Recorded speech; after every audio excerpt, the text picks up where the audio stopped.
이번 시간에는 실제로 독해가 이루어지는 과정을 예시를 통해 살펴보고 독해력을 키우는 구체적인 방법을 알아보겠습니다. 먼저 다음 글을 빠르게 읽고 중심 내용을 파악해 볼까요?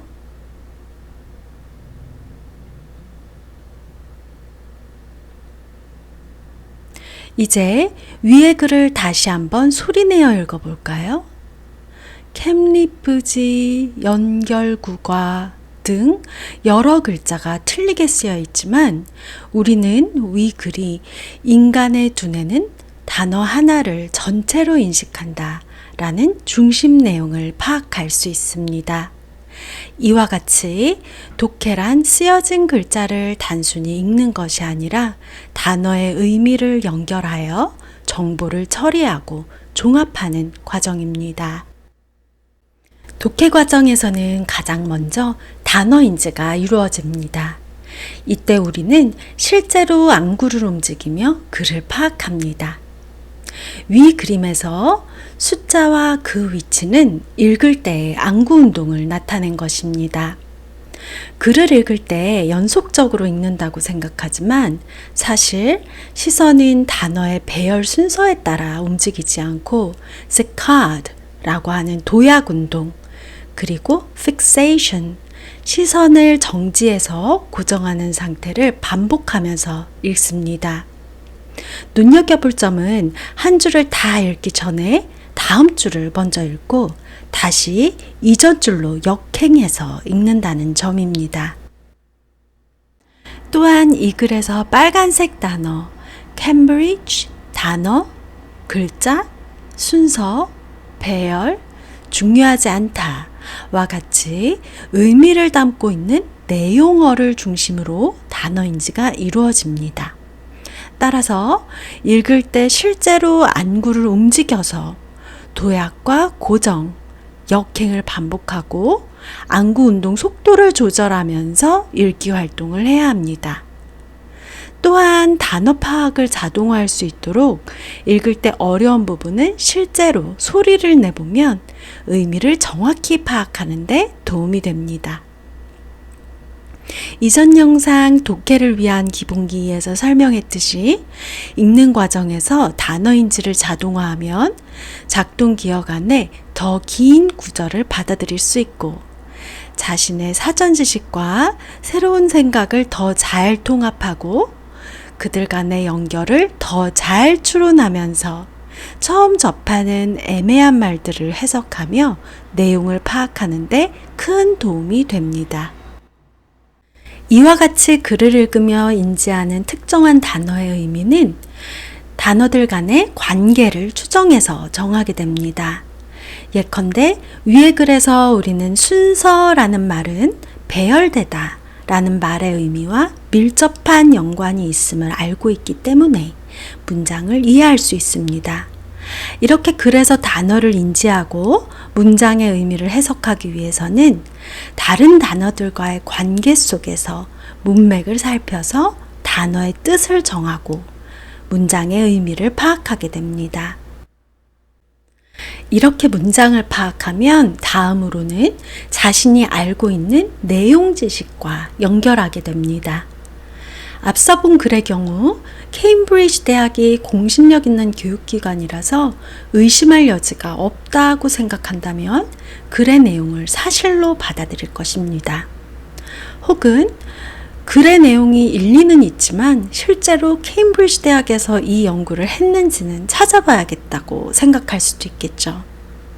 사실 케임브리지 대학교에서는 이 현상에 대해 연구를 한 적이 없습니다.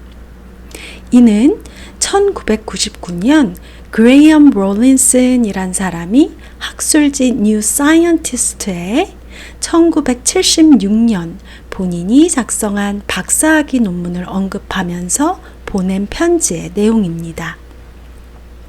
그는 단어인식에 있어서 글자 위치의 중요성이라는 주제로 노팅엄 대학에서 박사학위 논문을 작성했는데요. 이 논문에서 영어 기준으로 처음과 끝 두 글자를 남기고 섞어도 단어를 이해할 수 있다고 했습니다. 이 사실을 알게 되면 위 글에 대해 케임브리지 대학교에서 연구한 적은 없지만 단어 인식에서 글자 위치가 중요하다는 사실은 판단할 수 있습니다. 이와 같이 각각의 문장의 의미를 파악하고 나면 자신이 알고 있는 정보와 배경 지식을 바탕으로 연결하고 추론하여 종합적인 판단을 하면서 더 큰 의미를 파악하게 됩니다. 특히 이야기의 인과관계를 분명히 하고 읽은 내용을 흐름에 맞게 구조적으로 정리하며 읽는 것은 글을 이해하는 데 큰 도움이 됩니다. 지금까지 단어 파악을 자동화하고 새로운 생각과 통합하고 추론하고 관련 지식을 발달시키는 것이 독해력 발달에 굉장히 중요하다는 사실을 살펴봤습니다. 더불어 독해력에서 가장 중요한 것은 자신의 이해를 감시하는 능력, comprehension monitoring입니다. 아동에서 성인에 이르기까지 독해를 잘하는 사람들의 특징은 읽으면서 혼동이 일어난 곳으로 돌아가고 잘못 읽은 단어의 의미를 수정하고 잘 이해될 때까지 읽는 속도를 늦추고 장면을 시각화하거나 구체적인 예로 변화시켜 보는 등 자신의 이해도를 끊임없이 감시하는 것입니다.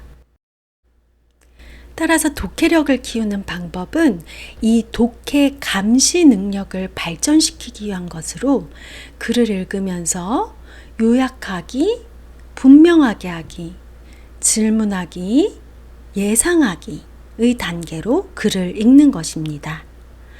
구체적으로 살펴보면 먼저 한 구절을 읽어요. 그러면 그 읽은 내용을 요약해 봅니다. 그리고 나서 읽은 내용에서 분명하지 않았던 점을 물어보고 그 답을 생각해 보면서 의미를 분명하게 합니다. 마지막으로 다음에 어떤 내용이 나올지 예상해 보는 것입니다. 이러한 과정을 영어 읽기 학습에서는 SQ3R 이라고 해서 첫 번째, 요약하기, survey, 두 번째, 질문하기, question, 세 번째, 질문에 대한 답을 찾으면서 읽기, read, 네 번째, 핵심 내용을 다시 짚어보기, recite, 다섯 번째, 읽은 내용을 사전 지식과 연결하기, review, 이러한 단계로 훈련합니다.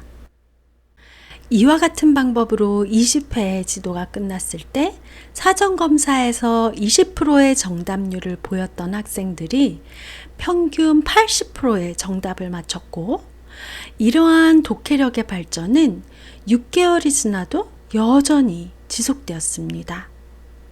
더욱 인상적인 점은 이 훈련을 받은 학생들이 과학과 사회 과목의 시험에서도 5에서 20% 정도 성적이 나아졌다는 것입니다. 이러한 읽기 훈련에서 가장 중요한 것은 학습자와 교수자 사이의 상호작용입니다.